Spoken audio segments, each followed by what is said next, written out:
દક્ષિણ ગુજરાત સાવધાન. અરબ સાગરમાં ડિપ્રેશન સક્રિય થયું છે. આગામી 7 દિવસ વરસાદની આગાહી છે.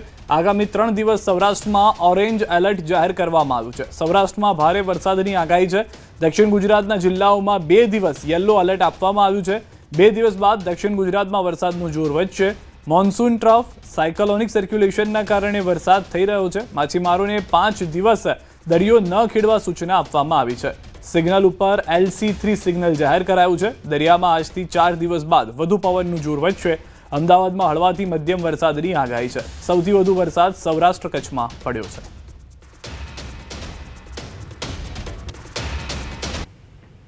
जो डिप्रेशन में मेनली इसी का इफेक्ट रहेगा. इसकी वजह से अगले हम 7 दिन तक रेनफॉल एक्टिविटी एक्सपेक्ट कर सकते हैं गुजरात रीजन में और सौराष्ट्र कच्छ में. जहाँ तक बात है अलर्ट की, तो ऑरेंज अलर्ट दिया गया है सौराष्ट्र कच्छ में डे 1 से लेके डे 4 तक, जिसमें कि आज जो मेनली गिर सोमनाथ दीव है और कल अगर देखते हैं तो ऑरेंज अलर्ट अमरेली भावनगर में है.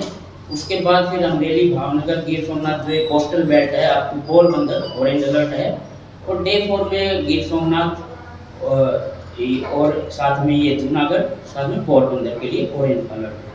और जहाँ तक गुजरात रीजन का है तो येलो अलर्ट में रखा है हमने.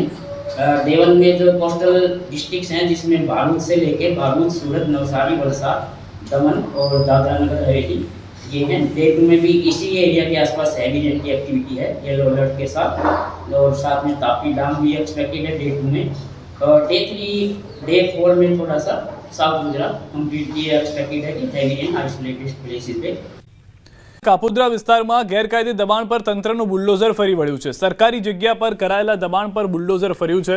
ભરવાડ ફળિયામાં NDPSના આરોપી હિંમત હડિયાએ ગેરકાયદે બાંધકામ કર્યું હતું.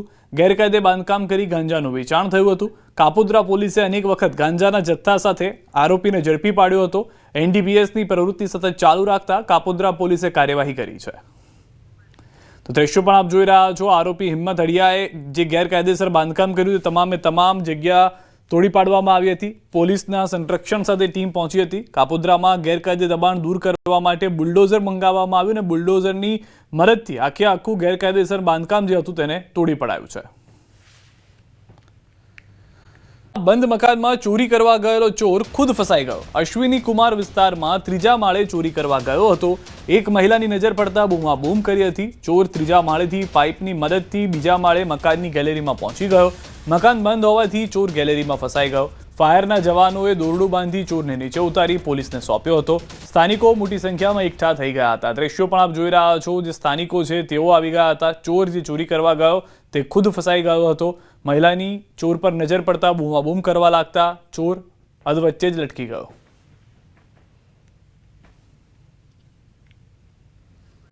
સાબરકાંઠાથી મહત્વના સમાચાર. CNG પંપ પર કારમાં ભીષણ આગ લાગી છે.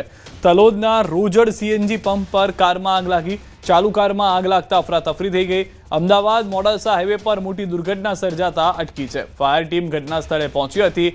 આગ પર કાબુ મેળવી લેવાનો પ્રયાસ હાથ ધરવામાં આવ્યો છે. દ્રશ્યો પણ આપ જોઈ રહ્યા છો. CNG પંપ પર કારમાં આગ લાગી ગઈ હતી. કયા કારણોસર લાગી તે જાણી શકાયું નથી. પ્રાથમિક રીતે શોર્ટ સર્કિટ માનવામાં આવી રહ્યું છે કારણ, પરંતુ હાલમાં આગને કાબૂમાં લેવાના પ્રયાસ ચાલી રહ્યા છે જેથી પંપમાં પણ નુકસાની ન થાય. આસપાસના જે દ્રશ્યો આપ જોઈ રહ્યા છો, લોકોને ત્યાંથી દૂર ખસેડી દેવામાં આવ્યા હતા. જે પેટ્રોલ પંપ પર CNG પંપ પર અટેન્ડન્સ હતા તેઓને પણ દૂર કરી દેવામાં આવ્યા હતા.